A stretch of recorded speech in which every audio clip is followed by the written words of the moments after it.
ট্রাইব্যুনালে বিডিআরের মামলা পরিচালনা করছে সেনাবাহিনী, বিডিআরের মামলা পরিচালনা করছে সেনাবাহিনীর একটা টিম।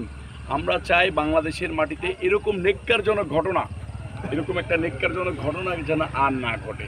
ধর্ষকদের শাস্তি নিশ্চিত করার জন্য বিশেষ বাহিনী রেডি করা হোক, সেটা স্বরাষ্ট্র মন্ত্রণালয়ের বাইরে যে প্রতিরক্ষা মন্ত্রণালয়ের ভিতরে নিয়ে যে ধর্ষকদের একটা টিম করা হোক, যে ধর্ষকদের বিরুদ্ধে জিরো টলারেন্সে থাকবে। তার ভিতর দিয়ে 7 দিনের ভিতরে রিপোর্ট কালেকশন করে তথ্য প্রমাণের ভিত্তিতে কোর্টে উপস্থাপন করা এবং 21 দিনের ভিতরে সেই সাজা যেন নিশ্চিত হয়। সেটা হলে বাংলাদেশে আমার মনে হয় না যে আর ধর্ষক বিডিআরের মতো হত্যাকাণ্ড মনে হয় না আর কেউ ঘটাবে পৃথিবীতে, বাংলাদেশে ঘটাবে। ঠিক একই রকম করে যে যদি এরকম একটা শাস্তি নিশ্চিত করা হয়, তাহলে আমার মনে হয় না যে কোনো ধর্ষক আর বাংলাদেশের মাটিতে ধর্ষণ করার মতো সাহস পাবে। বাংলাদেশের তরুণ সমাজদের প্রতি, আমার মা বোনদের প্রতি উদাত্ত আহ্বান জানিয়ে আমরা এটার প্রতিবাদ গড়ে তোলার আহ্বান